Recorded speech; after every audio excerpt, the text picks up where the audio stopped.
Today we are going to be talking all about the importance of fiber. Fiber can save your life in so many different ways. It can lower cholesterol, blood pressure, and it also can help heal your digestive system, restore elimination. The American Heart Association recommends 25 grams a day. And from what I am seeing in my practice, when people come to me and they are going through my program, they are starting out at maybe 5 grams of fiber. That's a huge difference. And then the American Dietetic Association recommends 30 to 50 grams a day. That's a big jump right there. So how in the world would we get 50 grams of fiber a day? I'm going to show you. So for starters, for breakfast, I had steel-cut oats, and steel-cut oats does have a little higher level of fiber than regular oats. Plus, I love the texture that it offers, but then I load it with a lot of nutrients and a lot of fiber. And this particular day, I added mangoes and blueberries, almonds, psyllium husk. Now let's talk a little bit about psyllium husk.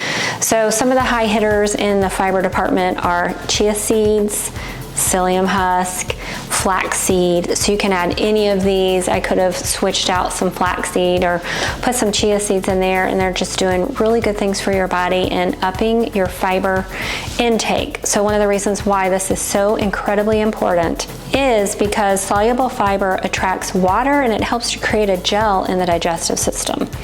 It helps to slow down digestion so that our body has time to actually absorb the nutrients.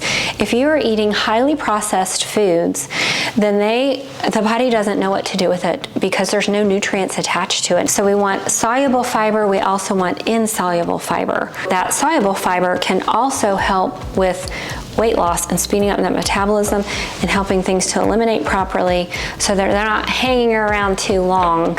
The other thing that I added to my oatmeal bowl is I drizzled a little bit of honey on top just to make it super delicious, and then I poured almond milk on top. And I will put in the description below how much fiber each one of these components had so that you can see, but I was already about halfway there just with breakfast. And then for a snack, I had kiwi, just some sliced kiwi, 2 sliced kiwis, super high in vitamin C, super high in fiber. It's also very hydrating, so especially in the summer, we want to eat hydrating foods, and I encourage you to eat with the seasons. Next, I had a delicious salad, and the salad had a lot of stuff. That's what I love about salad. You can just add a ton of different vegetables and fruits that go very well together. And so I had mixed greens. I cubed some avocado to put on there so that we're again adding fiber but also some healthy fats. So when we are focusing on fiber and we're focusing on whole foods that we're getting our fiber from, you're naturally getting all the other things that you need. And so that is why I teach people focus on the right type of fiber, getting a lot of it in your diet, because then you are naturally covering all of the macros and the micros that you need. It just makes it so much easier. Then I had some onions and celery. I had walnuts, topping it with some chia seeds and goat cheese, and that goat cheese just adds a high level of flavor, and it also adds some good bacteria for the gut to help support the gut, and some very healthy olive oil and balsamic vinegar that are flying high in polyphenols.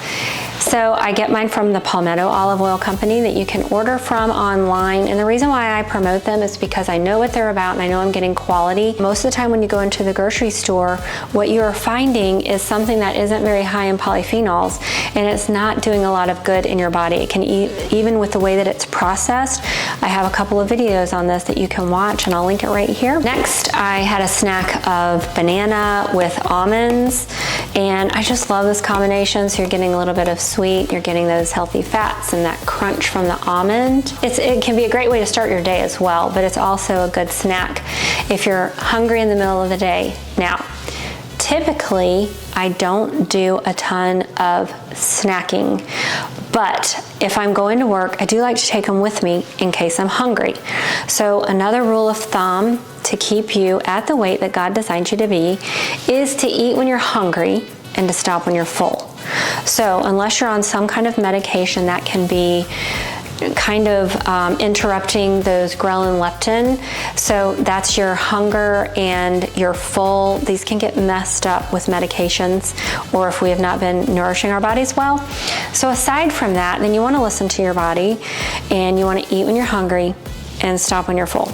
Then for dinner, I was invited to my daughter's and she made the most delicious, what she calls deconstructed lasagna.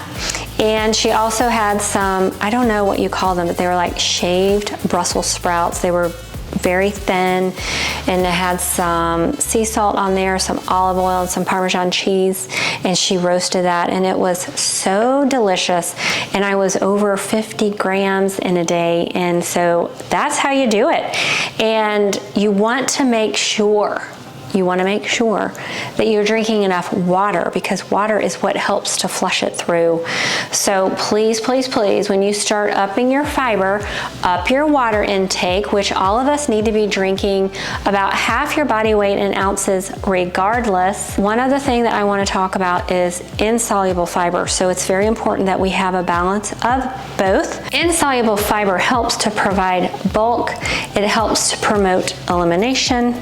It helps to keep your bowels moving regularly, and it can be a key factor in preventing hemorrhoids and diverticulitis. So if you have suffered with hemorrhoids, the number one thing I would look at is how much fiber are you getting? Typically, it is because you are on a high sugar, low fiber diet. So I want to encourage you, maybe take 3 days to journal what it is that you are eating and to actually evaluate how much fiber you're getting in. And remember, when you are going for fiber and you're raising it, you really want to go for whole foods, and that way you're just covering all of the nutrients that your body needs. Because if you're missing only one of those nutrients, and we're talking vitamin A all the way to zinc, trace minerals, amino acids, antioxidants, micros, macros, like everything that is those nutrients, if you're only missing one, just one, then you can be suffering and on your way. You might not feel it at the moment, but eventually that can turn into an illness or a disease, and you don't want that. So I suggest 10 servings of fresh fruits and vegetables a day, a variety of at least 30 a week, making sure that you're getting healthy proteins and healthy fats, making sure that you're covering your macros and micros, and then you will be on your way to optimal health. I hope that you have enjoyed this video. I want to thank you so much for tuning into my channel. It is a privilege to me that you even take a moment to watch. And so if you would please leave me a comment, like, subscribe, hit that notification for more. Let me know if you actually take the time and journal how much fiber you have in your day, because sometimes we get surprised on the negative end and it's less than we thought, but sometimes we're doing even better than we thought and it's higher. So I want to know. You guys have a great day.